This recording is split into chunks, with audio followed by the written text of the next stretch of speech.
Yo.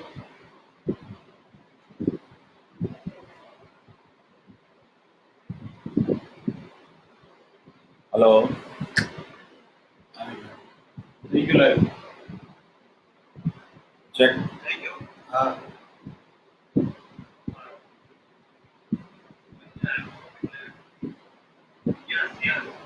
આવી ગયું ને? Good evening friends. આજે આપણે COVID-19ના સંદર્ભમાં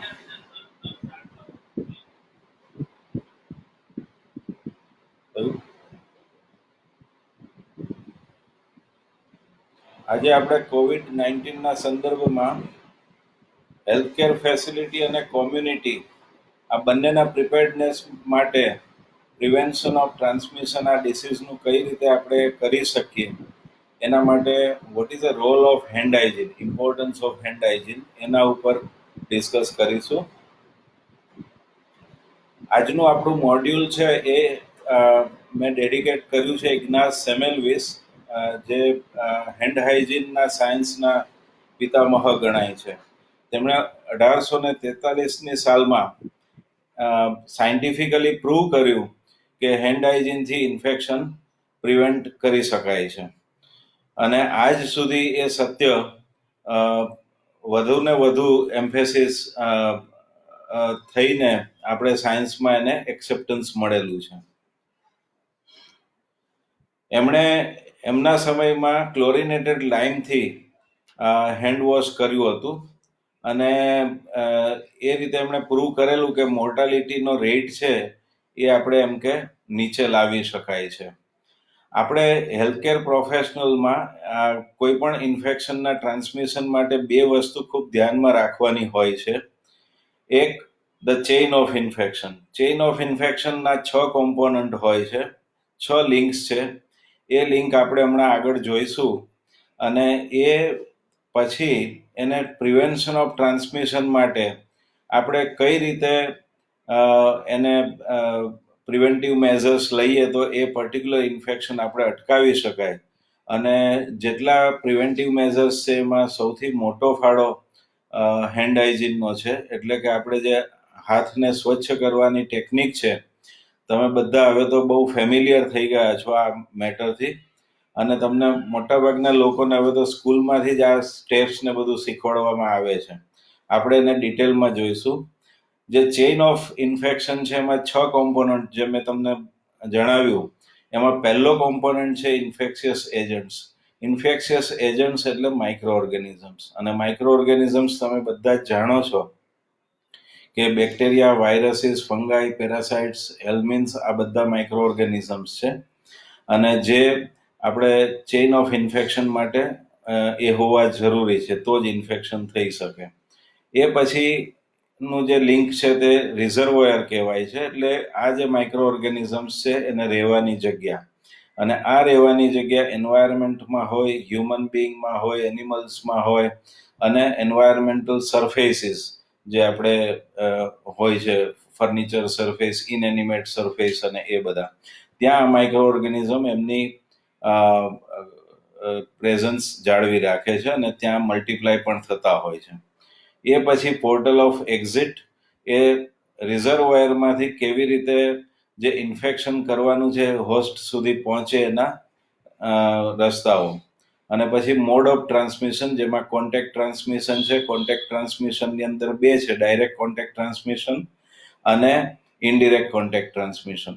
અને એ પછી એ રીતે ટ્રાન્સમિટ થયા પછી માઇક્રો ઓર્ગેનિઝમ નવા હોસ્ટમાં, એટલે જે સસેપ્ટેબલ હોસ્ટ છે જેની અંદર આ ઇન્ફેક્શન લાગતું હોય છે, એમાં કઈ રીતે પ્રવેશે છે.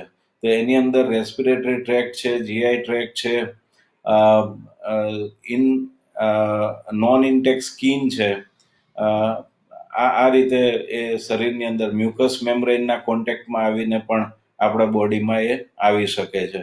અને પછી એ કયા માણસને ઇન્ફેક્શન કરી શકે અને કયા માણસને ન કરી શકે, એના જે અમુક કારણો છે એની અંદર આવે છે કે સસેપ્ટેબલ હોસ્ટ. તો સસેપ્ટેબલ હોસ્ટ આપણે કોને કહીશું કે જેની ઇમ્યુનિટી ઓછી છે.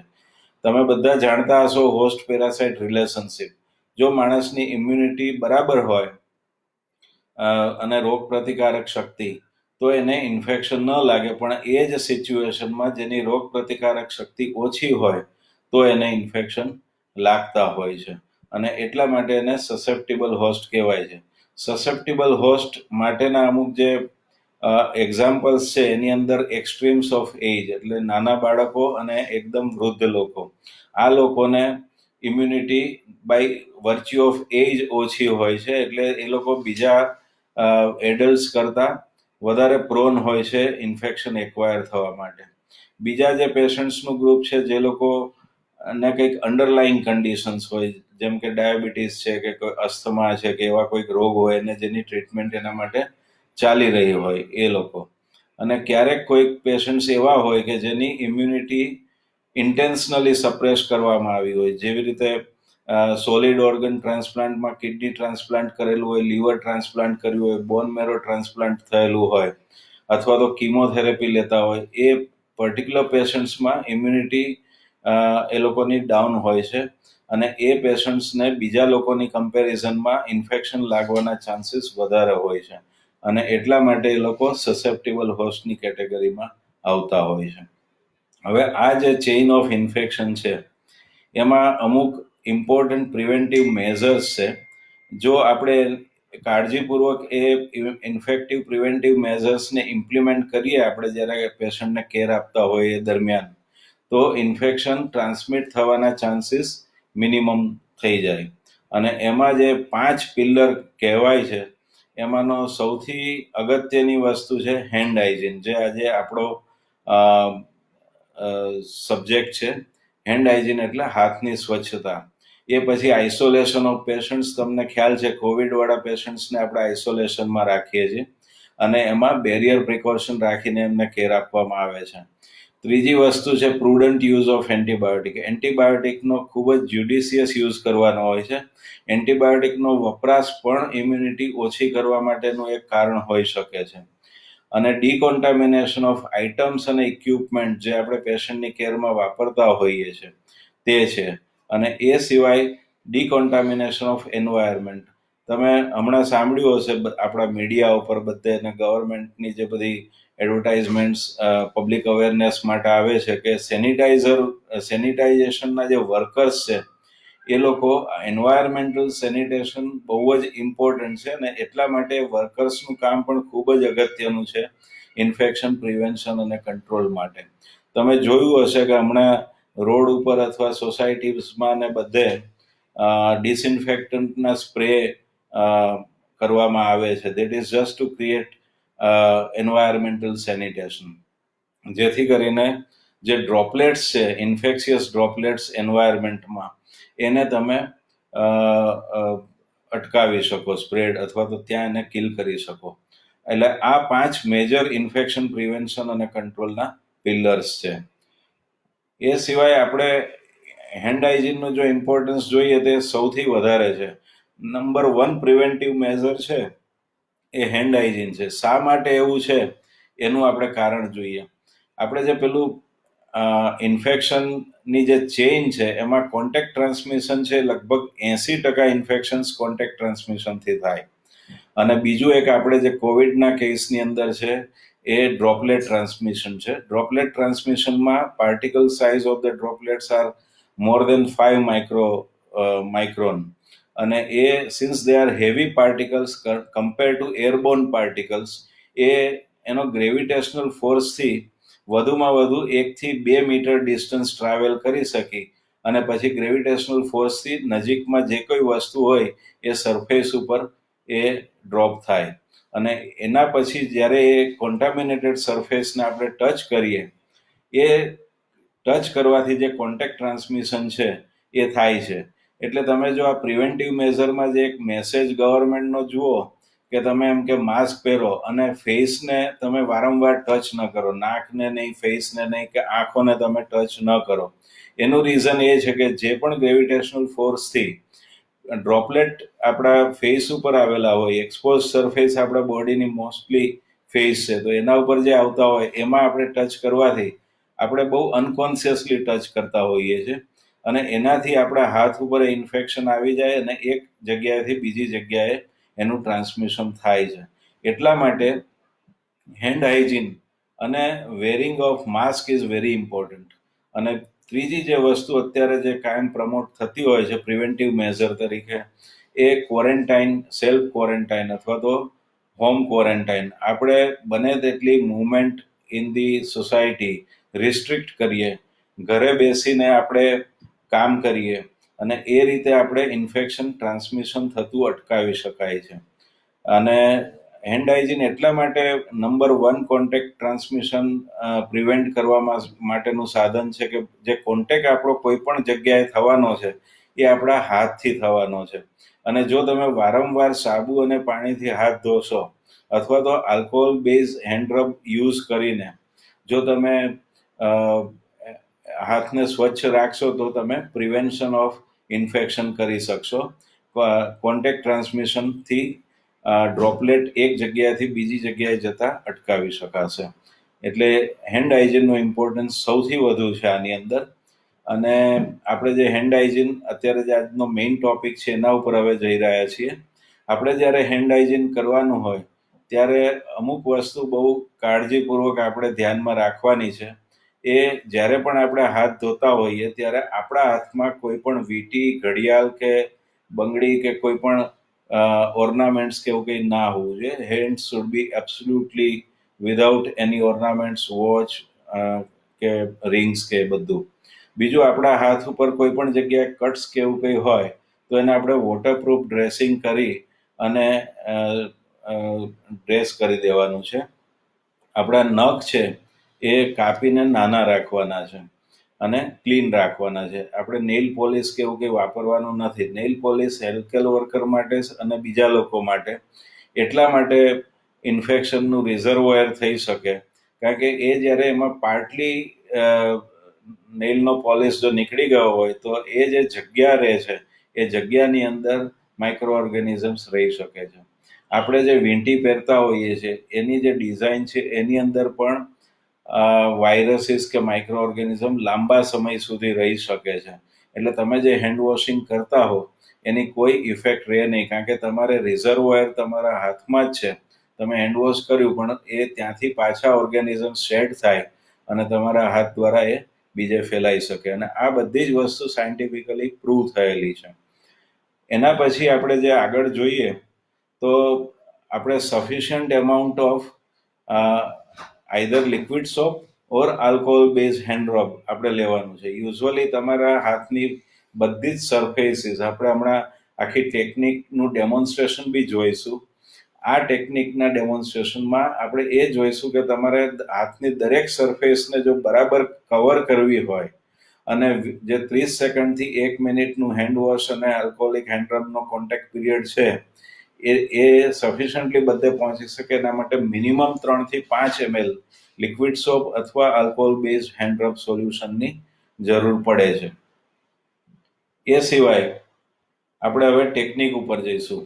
તમે ઘણી બધી જગ્યાએ હવે તો જે સેનિટાઇઝિંગ સોલ્યુશન્સ છે અથવા તો લિક્વિડ સોપની જાહેરાત આવે છે એમાં બધા સ્ટેપ્સ આવતા હોય છે અને ઘણા બધા સેલિબ્રિટીઝ આ બધી વસ્તુમાં આપણને બતાવતા હોય છે એની ટેકનિક. એટલે આપણે હવે જોઈએ છીએ કે આપણે એક હેન્ડ રબની સોલ્યુશનની બોટલ છે. આપણે હાથ ઉપર 3 થી 5 ml હેન્ડ રબ લીધું છે. એને આપણે પહેલો જે સ્ટેપ છે એ આપણે એને રબ કરવાનું છે પામ ટુ પામ. આપણી જે હથેળી છે એ બંને એકબીજાની સામે રાખીને એને ઘસવાનું છે. પછી જે બીજું સ્ટેપ છે એ rub the back of the hand. વારાફરતી બંને હાથને આપણે 5 વખત આ મુવમેન્ટ મિનિમમ કરવાની છે. પછી interlace fingers and rub the hands together. આ બંને હાથને સાથે રાખીને આપણે આંગળાની વચ્ચેની જે જગ્યા છે ત્યાં આપણે હેન્ડ રબ ઘસવાનું છે. પછી આપણે ઇન્ટરલોક ફિંગર કરી અને બેક ઓફ ધ ફિંગર્સ જે છે, બેક ઓફ ધ ફિંગર્સ એને એકબીજા હાથની સામે આપણે ઘસીને આ જે સ્ટેપ છે એ ચોથું સ્ટેપ છે. આમાં પણ 5 વખત આપણે આ કરવાનું છે. અને એ પછી 5મું સ્ટેપ છે રોટેશનલ રબિંગ ઓફ હેન્ડ છે. એમાં એક હાથ પછી બીજા હાથમાં આપણે રોટેશનલ રબિંગ 5 વખત કરવાનું છે. છઠ્ઠું સ્ટેપ છે એ rub finger tips on the palm of both the hands vice versa, એટલે વારાફરતી આપણે કરવાના છે. આપણે એક હાથમાં આપણે આનાથી કર્યું અને એ જ રીતે બીજા હાથ ઉપર આપણે ફિંગર ટિપ્સને હથેળીમાં ઘસીશું. અને એ પછી સાતમું જે સ્ટેપ છે એ આપણે જે કાંડું છે એને 5 વખત ઘસીશું વારાફરતી બંને હાથમાં. બરાબર છે? એટલે આ આખી ટેકનિક થઈ. હવે આમાં ઇમ્પોર્ટન્ટ વસ્તુ એ છે કે તમે કયો સાબુ વાપરો છો કે કયું હેન્ડ રબ વાપરો છો, એના કરતાં વધુ આ ટેકનિક કેટલી તમારી સાચી છે એ ઇમ્પોર્ટન્ટ છે. અને એવું કહેવાય છે કે આ જે આખી પ્રોસિજર તમે કરો હેન્ડ હાઇજીનની, એમાં મિનિમમ 30 સેકન્ડથી 1 મિનિટનો ટાઈમ લાગે. હેન્ડ વોશની અંદર તમને વધુ ટાઈમ લાગે. એનું રીઝન છે કે પહેલાં તમારે હાથ ભીના કરવાના છે અને પછી તમારે સોપ સોલ્યુશન ઘસવાનું છે અને છેલ્લે તમારે હાથને ડ્રાય કરવાના છે. આવી વસ્તુ હેન્ડ રબની અંદર નથી કરવાની હોતી, એટલે એમાં સમય ઓછો લાગે છે. હવે જે હેન્ડવોશની ટેકનિક જો સાચી ન હોય તો કઈ કઈ જગ્યાઓ એવી હાથમાં છે કે જ્યાં ઓર્ગેનિઝમ્સ રહી જતા હોય છે. અને એ વસ્તુ જો આપણે જોઈએ તો મોટે ભાગે આ ફિંગર ઇન્ટરલેસ કર્યું હોય કે હથેળીમાં અમુક જગ્યાઓ એવી છે કે જે રહી જતા હોય છે ત્યાં. અને એના માટે એક આખી ટેકનિક છે ફ્લોરેસન્ટ લાઇટવાળી, કે જે જો તમારા હાથમાં પ્રોપર ડિસઇન્ફેક્ટન્ટ અથવા લિક્વિડ સોપ ન પહોંચ્યો હોય અને જો બરાબર ટેકનિક તમારી ન હોય અને તમે એને ફ્લોરેસન્ટ લાઇટમાં મૂકો તો તમારા હાથ એમાં ફ્લોરેસ થાય જે એરિયામાં હેન્ડ રબ અથવા તો લિક્વિડ સોપ ન પહોંચ્યું હોય તે. એટલે આ બહુ જ ઇમ્પોર્ટન્ટ વસ્તુ છે રાધર દેન તમે કઈ વસ્તુ વાપરો છો. હવે આપણે જોઈશું હેન્ડ હાઇજીનમાં 2 ટેકનિક આપણે હમણાં વાત કરી. એક છે હેન્ડ વોશિંગ. હેન્ડ વોશિંગની અંદર આપણે સાબુ અને પાણીનો ઉપયોગ કરીએ છીએ. એટલે ક્યારે સાબુ અને પાણીથી આપણે હાથ ધોવાના છે અને ક્યારે આપણે આલ્કોહોલિક બેઝ હેન્ડ રબ વાપરવાનું છે, એના ઇન્ડિકેશન્સ અલગ અલગ છે.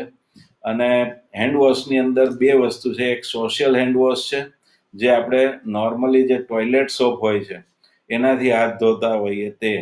અને બીજું, જ્યારે તમે હેલ્થકેર સેટિંગમાં કામ કરતા હો ત્યારે તમે મેડિકેટેડ લિક્વિડ સોપ વાપરતા હો છો, જેની અંદર ક્લિનિકલ પ્રોસિજર અથવા તો કોઈ પ્રોસિજર પેશન્ટ ઉપર કરતા પહેલા તમે જ્યારે હેન્ડ વોશ કરતા હો ત્યારે, અથવા તો જ્યારે પેશન્ટના સિક્રેશન્સ અથવા એક્સક્રેશન્સના કોન્ટેક્ટમાં આવ્યા પછી તમારે હેન્ડ વોશિંગ ઇઝ મસ્ટ. ત્યાં આલ્કોહોલ રબ કામ નહીં કરે. એટલે એ વખતે તમારે એન્ટીસેપ્ટિક વાળો લિક્વિડ સોપ વાપરવો પડે, મેડિકેટેડ લિક્વિડ સોપ. અને એમાં અમુક ઇન્ગ્રેડિયન્ટ હોય છે, ટ્રાઇક્લોસાઇન હોય કે ક્લોરેક્ઝિડિન હોય કે રીતના, અને that is called antiseptic or medicated liquid soap. બીજું આવે છે હેન્ડ રબ. હેન્ડ રબમાં પણ 2 પ્રકાર છે. એક પ્લેન આલ્કોહોલ છે, ઇથાઇલ આલ્કોહોલ અથવા આઇસોપ્રોપાઇલ આલ્કોહોલ એન પ્રોપેનોલનું મિક્સચર છે. મોટે ભાગે સીડીસીના જે અત્યારના રેકમેન્ડેશન છે એમાં ethyl alcohol 60 to 80% minimum concentration જોઈએ. કોવિડ માટે મિનિમમ 70% ઇઝ મસ્ટ, પ્રિફરેબલી 80%. એટલે તમે જ્યારે લિક્વિડ પેલું હેન્ડ રબ માટેનું આલ્કોહોલિક પ્રિપરેશન સિલેક્ટ કરો ત્યારે આ વસ્તુનું ખાસ ધ્યાન રાખવાનું કે એમાં આલ્કોહોલ કન્ટેન્ટ કેટલો છે. એટલે મિનિમમ 70%, પ્રિફરેબલી 80% હોય તો એ આલ્કોહોલિક પ્રિપરેશન તમારે કોવિડના વાયરસીસ ઉપર ઇફેક્ટિવ હોય. એ સિવાય પ્લેન આલ્કોહોલ હોય છે, અને જેમ આપણે લિક્વિડ સોપમાં જોયું એ જ પ્રકારે અહીંયા પણ મેડિકેટેડ એટલે કે વિથ એન્ટીસેપ્ટિક સોલ્યુશન પણ હોય છે આલ્કોહોલ રબના. અને એમાં ક્લોરેક્ઝિડિન ગ્લુકોનેટ અત્યારે most widely used antiseptic agent છે આલ્કોહોલની સાથે. અને એમાં અલગ અલગ કોન્સન્ટ્રેશન હોય છે ફોર અલગ અલગ ઇન્ડિકેશન્સ. એમાં 0.5% અવેલેબલ, 2% અવેલેબલ ક્લોરેક્ઝિડિન ગ્લુકોનેટ અને 4% ક્લોરેક્ઝિડિન ગ્લુકોનેટ. એ અલગ અલગ પ્રોસિજર માટે અલગ અલગ કોન્સન્ટ્રેશન તમારે વાપરવાના હોય છે. હવે હેન્ડ રબ અને હેન્ડ વોશની આપણે ટેકનિક જોઈ. હેન્ડ વોશ જ્યારે પણ કર્યા હોય ત્યારે હેન્ડ વોશ પછી સૌથી વધારે અગત્યની વસ્તુ છે તમે હાથને કઈ રીતે સૂકવો છો, એટલે ડ્રાઇંગ ઓફ હેન્ડ્સ. જે રેકમેન્ડેડ પ્રોસિજર છે એ disposable paper towels is the best option for drying the hands. એટલે અને એ જ્યારે અવેલેબલ ન હોય ત્યારે હેન્ડ ડ્રાયર્સ હોય છે, જેની નીચે આપણે હાથ મૂકી અને હેન્ડ ડ્રાય થઈ શકે. એમાં થોડો ટાઈમ લાગતો હોય છે અને વધારે પ્રિફરેબલ છે કે તમે ડિસ્પોઝેબલ પેપર ટોવેલ્સ વાપરો.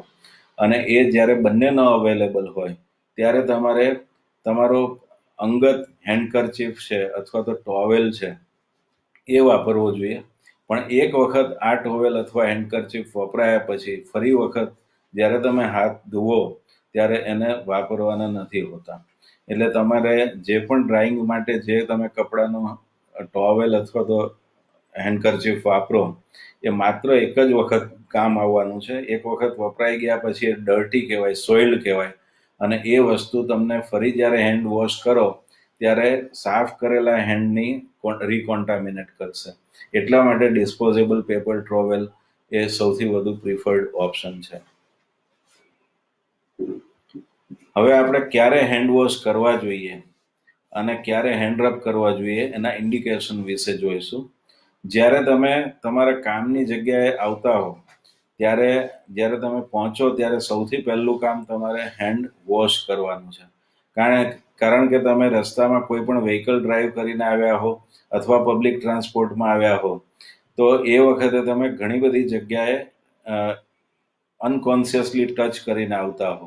તમે બેગ પકડી હોય, વચ્ચે મોબાઈલ પણ યુઝ કર્યો હોય, એટલે આ વખતે તમારા હાથ ઉપર બહારની ડર્ટ અથવા તો ડસ્ટ લાગેલી હોય અને એ કન્ડિશનની અંદર આલ્કોહોલ બેઝ હેન્ડ રબ તમારે ઇફેક્ટિવ નહીં થાય.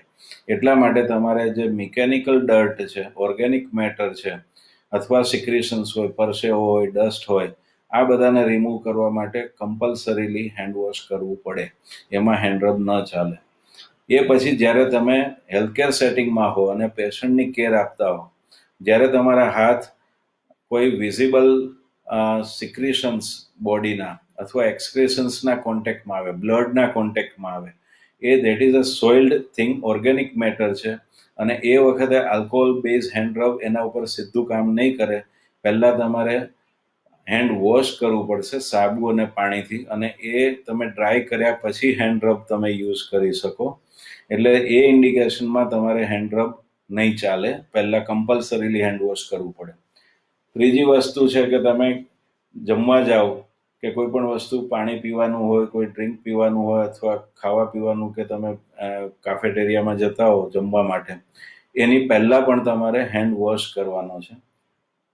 After using restroom or toilet, તમે જ્યારે ટોયલેટનો યુઝ કરો એ પછી compulsorily, because you are likely to get contaminated by organic matter, અને એ વખતે કમ્પલસરીલી હેન્ડ વોશ કરવાનું છે. ત્યાં હેન્ડ રબ નહીં ચાલે. અને એ જ રીતે જ્યારે તમે તમારા કામની જગ્યાએથી ઘરે જતા હો એ પહેલાં પણ તમારે ફરી પાછું જ્યારે ઘરે જતા પહેલાં અને ઘરે જઈને પહોંચ્યા પછી પહેલું કામ હેન્ડ વોશ કરવાનું છે.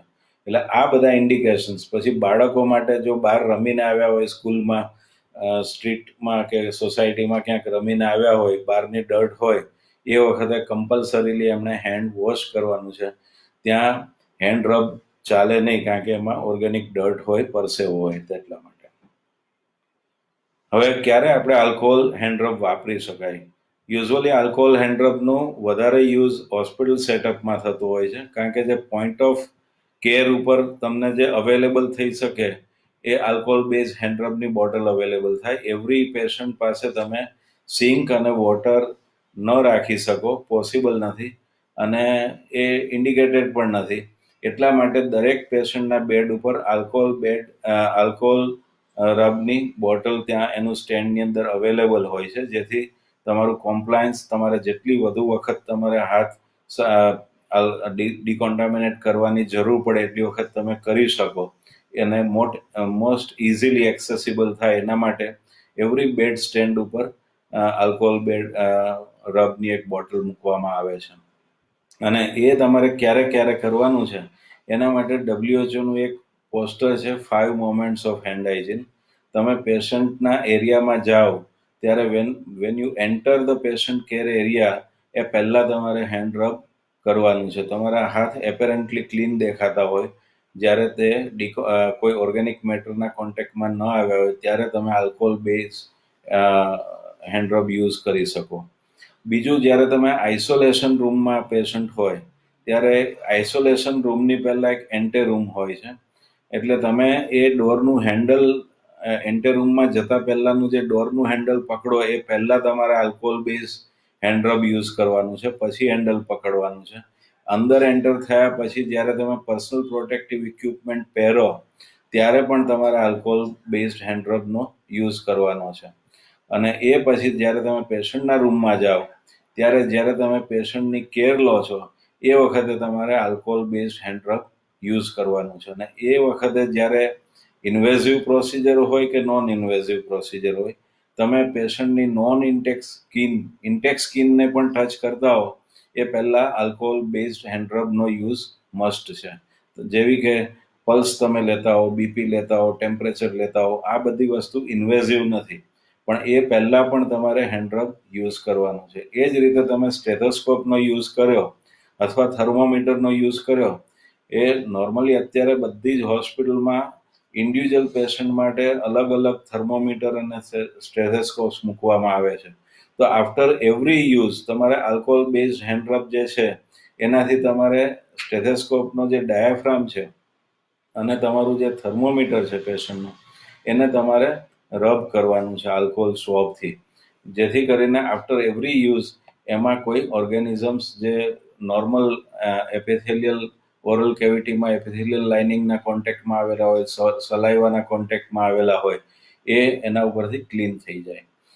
બીજી વસ્તુ છે, તમે જ્યારે કોઈ પણ ઇન્વેઝિવ પ્રોસિજર કરો પેશન્ટ ઉપર, જેમ કે તમે આઈવી લાઇન લેવાના છો, પેરિફરલ લાઇન અથવા સેન્ટ્રલ લાઇનની અંદર તમે કંઈક મેનિપ્યુલેશન કરવાના છો, પેશન્ટનું ડ્રેસિંગ કરો છો, પેશન્ટને યુરિનરી કેથેટર ઇન્સર્ટ કરો, આવા કોઈ પણ ઇન્વેઝિવ કામ કરતાં પહેલાં તમારે 2% ક્લોરેક્ઝિડિન ગ્લુકોનેટ અને 70% આલ્કોહોલ, ઇથાઇલ આલ્કોહોલ વાળું જે કોમ્બિનેશન હોય એવું આલ્કોહોલ પ્રિપરેશન યુઝ કરવાનું છે.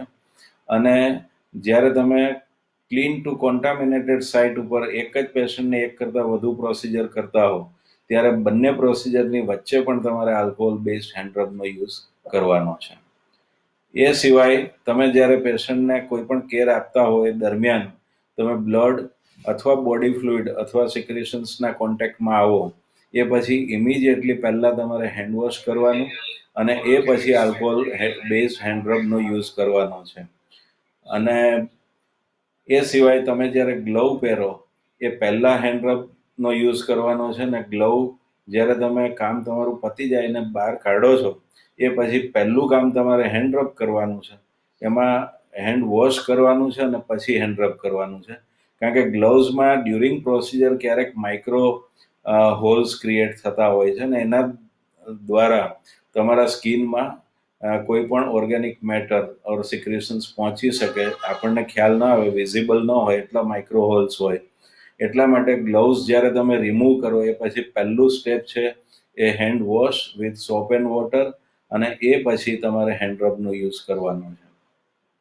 બીજું, જેમ આપણે WHO ના 5 મોમેન્ટ્સમાં આપ્યું છે, એ તમે કોઈ પણ પેશન્ટ કેરનું ઇક્વિપમેન્ટ ટચ કરો, તમે ધારો કે વેન્ટિલેટરને ટચ કરો કે તમે સિરિંજ પંપને ટચ કરો એને એડજસ્ટ કરવા માટે, તો એ અથવા તો એનું બેડ રેલ છે કે તમે એનું આઈવી ફ્લુઇડનું સ્ટેન્ડ છે અથવા પેશન્ટનું કાર્ડિયાક ટેબલ જેના ઉપર એનો રેકોર્ડ્સ ને એવું બધું પડ્યું હોય છે, અથવા એનું મેડિસિનનું ટેબલ કે ક્યાંય પણ તમે ટચ કર્યું આજુબાજુનું ફર્નિચર, તો એ પછી alcohol base hand rub is must. એટલે આ જે ગવર્મેન્ટ આપણે WHO 5 moments of hand hygiene કીધેલી છે એ બહુ સ્ટ્રિક્ટલી એડેર કરવાની છે, તો આપણે પેશન્ટને ઇન્ફેક્શન ટ્રાન્સમિટ થતું અટકાવી શકાય. બીજી એક વસ્તુ આપણે ફરી એક વખત રીએમ્ફેસાઇઝ કરીએ છીએ કે alcohol based hand rubs, ABHRs કહેવાય છે, એ જ્યારે તમારા હાથ ડર્ટી એટલે presence of organic matter, secretions, excretions, blood, આ અથવા તો ડસ્ટ અને સ્વેટ, આપણો જે પરસેવો, એની પ્રેઝન્સમાં એ ઇફેક્ટિવ નથી. એટલા માટે તમારે પહેલાં હેન્ડ વોશ કરવાનું છે. પર્ટિક્યુલરલી કોવિડમાં જે આપણે કહીએ છીએ કે droplet transmission, droplet is an excretion of body, secretion of nasal secretion of body, એટલા માટે ત્યાં હેન્ડ વોશનું મહત્વ વધારે છે. અને પછી જ્યારે તમારા હાથ ક્લીન થયા પછી તમારે ઇન્ટરમિટન્ટ જે તમારે પેશન્ટના સિક્રેશનના કોન્ટેક્ટમાં ન આવો એવી વસ્તુઓ એવી પ્રોસિજર્સ કરવા માટે હેન્ડ રબનો યુઝ કરવાનો છે. એટલે આ વસ્તુ આપણા ધ્યાનમાં હંમેશા રહેવી જોઈએ, તો જ આપણે પેશન્ટને સારી કેર આપી શકીશું. પછી જે બીજી એક વસ્તુ ઘણી વખત હોય છે ઘણી જગ્યાએ કે હેન્ડ વોશની સિંક હોય ત્યાં એક ટોવેલ રાખેલો હોય, કોમન ટોવેલ, અને જેટલા લોકો હાથ ધોવા જાય બધા એ જ ટોવેલથી હાથને ડ્રાય કરે. આ સૌથી ખરાબ પ્રોસિજર છે, કારણ કે હેન્ડ ટોવેલ જે છે તમારો એ પહેલી વખત જ્યારે તમારે ધોયેલો ત્યાં મૂક્યો છે, પહેલી વખત યુઝ થયો ત્યારે જ ચોખ્ખો છે. એ પછી એ પોતે જ ડર્ટી છે ટોવેલ, અને એ તમારા ચોખ્ખા કરેલા હાથને ફરીથી રિકોન્ટામિનેશન કરે છે. એટલે ક્યારેય આવી વસ્તુ નહીં કરવાની. મોસ્ટ પ્રિફરેબલ થિંગ ઇઝ તમે સિંગલ યુઝ પેપર ટોવેલ્સનો યુઝ કરો. એફિકેસી વાઇઝ જોઈએ તો જે માઇક્રો ઓર્ગેનિઝમ્સને આપણા હાથ ઉપરથી રિમૂવ કરવાની જે ટેકનિક્સ છે બંને હેન્ડ હાઇજીન અને હેન્ડ રબ, એ બંનેમાં hand rub is more effective. એની જે એફિકેસી છે that is 99.9% micro organism remove થાય. જ્યારે હેન્ડ વોશ છે એ જ્યારે એન્ટીમાઇક્રોબિયલ સોપથી તમે કર્યું હોય તો એની જે efficacy depending on your technique કેટલી સાચી છે એના ઉપર 70% થી 75% સુધી એ માઇક્રો ઓર્ગેનિઝમને રિમૂવ કરે છે. બીજી એક અગત્યની વસ્તુ આપણે સમજવાની એ છે કે બંને પ્રોસિજર જે છે હેન્ડ વોશ અથવા હેન્ડ રબ, એની અંદર જે વસ્તુ વધુ કામ કરે છે એ મિકેનિકલ ફોર્સ જે છે, એ મિકેનિકલ ફોર્સ વિથ સોપ એ તમારે એક બીજી મિકેનિઝમ ઓફ ક્લિનિંગ છે કે જે વધારે ઇફેક્ટિવ. એટલા માટે આપણે 5 વખત અને પ્રેશરથી આપણે ઘસીને આ ટેકનિક કરવાની છે. તમે આમ કરીને એકદમ કેઝ્યુઅલ આપણે જ્યારે હેન્ડ વોશ કરીએ એ વસ્તુ ન ચાલે. અને જો તમે આ સ્ટેપ્સ દરેક 5 વખત કરશો દરેક સ્ટેપ, તો તમને મિનિમમ 30 સેકન્ડથી 1 મિનિટનો સમય લાગશે. આ સમય આપણે ઘડિયાળ જોવાની નથી હોતી, પણ નોર્મલી આપણે હેપી બર્થડે ટુ યુ 2 વખત ગાઈએ એટલે લગભગ 30 સેકન્ડ થતી હોય છે. એટલે મનમાં તમે એ ગણગણો એટલો ટાઈમ તમારે મિનિમમ આ વસ્તુ હેન્ડ રબ કરવાનો છે. એટલે આ તમારી ટેકનિક અને પેલાને રિલેટેડ છે. બીજી અગત્યની વસ્તુ જે છે એ ડ્રાઇંગ ઓફ હેન્ડ એટલું જ અગત્યનું છે. અને અત્યારે જે આ કોવિડના સર્કમસ્ટેન્સીસમાં આપણે જે ફોલો કરવાનું છે એ 2 વસ્તુ છે. એક સ્ટાન્ડર્ડ પ્રિકોશનમાં સૌથી અગત્યની વસ્તુ હેન્ડ હાઇજીન છે. હેન્ડ હાઇજીનમાં 2 પ્રકાર, હેન્ડ વોશ અને હેન્ડ રબ. એ સિવાય use of glove, use of mask. આપણી પાસે માસ્ક માટે થોડી વધુ ઇન્ફોર્મેશન છે. આપણે ક્યારેક ફરી આવી રીતે ઓપોર્ચ્યુનિટી મળશે તો માસ્ક વિશે પણ વાત કરીશું અને પર્સનલ પ્રોટેક્ટિવ ઇક્વિપમેન્ટ વિશે પણ વાત કરીશું, જે અત્યારે આજના સમયમાં એ એકદમ રિલેવન્ટ વસ્તુ છે. અને એ પછી જે આવે છે તમારે અગત્યની વસ્તુ છે રેસ્પિરેટરી એટિકેટ્સ. તમને જ્યારે ઉધરસ આવે, છીંક આવે ત્યારે તમારે તમારી એલ્બોની અંદર એ લેવાનું છે, અને અથવા તો તમારે ટિશ્યુ પેપર તમારે નાક આગળ રાખવાનું છે. That is cold respiratory etiquette.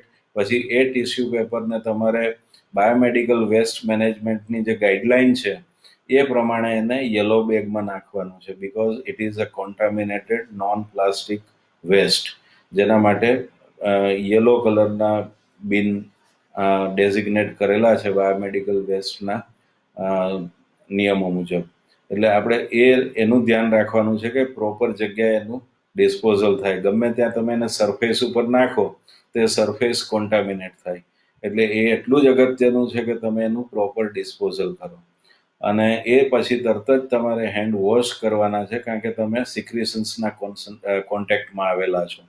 એટલા માટે hand wash with soap and water એ પછી ઇમિડિયેટલી જરૂરી છે. એ સિવાય આપણે જે માસ્ક પહેરીએ છીએ એ માસ્ક પહેરવાની એક પ્રોપર ટેકનિક છે, અને માસ્ક પહેર્યા પછી એને આપણે ટચ કરવાનું નથી. આપણે માત્ર સ્ટ્રિંગથી જ માસ્કને ટચ કરવાનો છે, અને એ પછી ફેસ, આંખ અથવા નાક અને મોંને આપણે ટચ કરવાનું નથી. અધરવાઇઝ એ માસ્ક પહેર્યો હશે એની કોઈ અસર નથી રહેવાની. માસ્ક જ્યારે બી પહેરો ત્યારે એની જે પ્લાસ્ટિક સ્ટ્રીપ છે એ નાકના પેલા પ્રમાણે આપણે એડજસ્ટ કરવાની, ફિટ કરવાનું, અને એમાં ગેપ ન રહે એ આપણે જોવાનું છે. અધરવાઇઝ માસ્ક જો તમે ઘણા લોકોને જોશો કે નાકની નીચે હોય, ક્યારેક માસ્ક નીચે મૂકી દે, વળી પાછો ઉપર કરે, કે નીચે હોય ક્યારેક નાક ઉપર હોય. આ વસ્તુ એ તમારે કોઈ પણ ફાયદો તમને પ્રિવેન્ટિવ મેઝર્સ તરીકે આપશે નહીં એ માસ્ક. અને જે 3 લેયર માસ્ક, સર્જિકલ માસ્ક છે, એ માત્ર 2 કલાક સુધી જ એની એફિકેસી રહે છે, એટલા માટે કે એમાં મોઇશ્ચર આવે છે. એટલે આ બધી વસ્તુ અગત્યની છે અત્યારના સંદર્ભમાં આપણે જોઈએ તો. અને આપણા માટે અત્યારે જે સૌથી વધારે ઇમ્પોર્ટન્ટ છે એ કોન્ટેક્ટ પ્રિકોશન્સ, જેમાં direct contact with the surfaces contaminated અને સિક્રેશન્સ એ છે. ડ્રોપલેટ પ્રિકોશન્સ આપણે રાખવાના છે, અને એરબોર્ન પ્રિકોશન્સ. હવે એવા પણ એવિડન્સીસ મળ્યા કે એરબોર્ન પણ, એમાં જે નાના પાર્ટિકલ્સ છે 5 માઇક્રોનથી નાની સાઇઝના, એ વધારે લાંબો ટાઈમ સસ્પેન્ડેડ એરમાં રહે છે, અને એટલા માટે આપણે એરબોર્ન પ્રિકોશન પણ રાખવા પડે. Respiratory etiquette. આ ચારેય વસ્તુની અંદર સૌથી કોમન વસ્તુ છે હેન્ડ હાઇજીન છે. હેન્ડ હાઇજીન એટલે અગેન હેન્ડ વોશ અને હેન્ડ રબ. બરાબર. પ્રિવેન્શન ઇઝ પ્રાઇમરી, આવું CDC એ કીધેલું છે. એટલે તમને રોગ થાય એની દવા કરવી એના કરતાં રોગ થતો અટકાવવો એ હંમેશા સરળ હોય છે અને ઓછું દુઃખદાયક હોય છે. એટલા માટે આપણે હંમેશા એવો પ્રયત્ન કરવાનો કે જે infection control measures, preventive measures છે, એને સ્ટ્રિક્ટલી રિલિજિયસલી ફોલો કરવાના, જેથી કરીને આપણે ઇન્ફેક્શન આપણને પણ પેશન્ટમાંથી ન લાગે અને આપણામાંથી પેશન્ટને ન લાગે, બોથ વે. આ બધી જ આખી વસ્તુ આપણે વાત કરી, એમાં સૌથી અગત્યની વસ્તુ છે એ બિહેવિયર મોડિફિકેશન. મોટે ભાગે કોઈ પણ વસ્તુ કોઈને પણ કહેવામાં આવે એ પછી હ્યુમન થિંકિંગ એ એવી વસ્તુ છે, બિહેવિયર મેનેજમેન્ટ, કે it is hardest to implement. આપણને ખ્યાલ હોય કે મને ડાયાબિટીસ છે, છતાં પણ હું દવામાં અનિયમિત રહું અથવા મીઠું ખાવાની મને ઈચ્છા થાય, આ બિહેવિયરલ પ્રોબ્લેમ કહેવાય. એ જ રીતે વર્લ્ડ ઓવર હેન્ડ હાઇજીનની અંદર બિહેવિયરલ પ્રોબ્લેમ ના ઉપર ઘણું બધું કામ થયેલું છે, અને મોટાભાગના હેલ્થકેર વર્કર્સ આખા વર્લ્ડની જે એવરેજ કરેલી છે ઘણા બધા સ્ટડીઝની, એ 40%થી વધારે હેન્ડ હાઇજીન કોમ્પ્લાયન્સ નથી હોતું. હેન્ડ હાઇજીન એટલે આઈધર હેન્ડ વોશ ઓર હેન્ડ રબ. આ હેલ્થકેર સેટઅપમાં દુનિયાના કોઈ પણ કન્ટ્રીમાં 40%થી વધુ હેન્ડ હાઇજીન કોમ્પ્લાયન્સ એવરેજ નથી હોતું. એટલા માટે behavioural modification is also very important આ કેસની અંદર. એટલા માટે આપણે પોતે ડિસિપ્લિનમાં રહીએ અને જે કરવાની જરૂર છે પ્રિવેન્શન માટે એ આપણે સ્ટ્રિક્ટલી ફોલો કરીએ. આપ સૌ સાયન્સના વિદ્યાર્થીઓ છો, એટલા માટે મારે તમારા ઇન્સ્ટિટ્યૂટના મેનેજમેન્ટનો આભાર માનવાનો છે. BN Patel institute of paramedic and sciences, જેમાં પેરામેડિકલ સાયન્સીસ ના સેક્શને આ આયોજન કર્યું છે હેન્ડ વોશના, હેન્ડ હાઇજીનના લેક્ચર માટે. હું તમારા મેનેજમેન્ટનો હૃદયપૂર્વક આભાર માનું છું કે મને એવી તક મળી કે તમારી સાથે વાત કરીને આપણે કોરોના પ્રિવેન્શન માટેનું આપણે આપણું પોતાનું કોન્ટ્રીબ્યુશન એઝ અ સાયન્સ ફેકલ્ટીના સ્ટુડન્ટ્સનું, અને we can be the corona warrior in to spread the message in the society કે how to prevent transmission of infection, corona infections.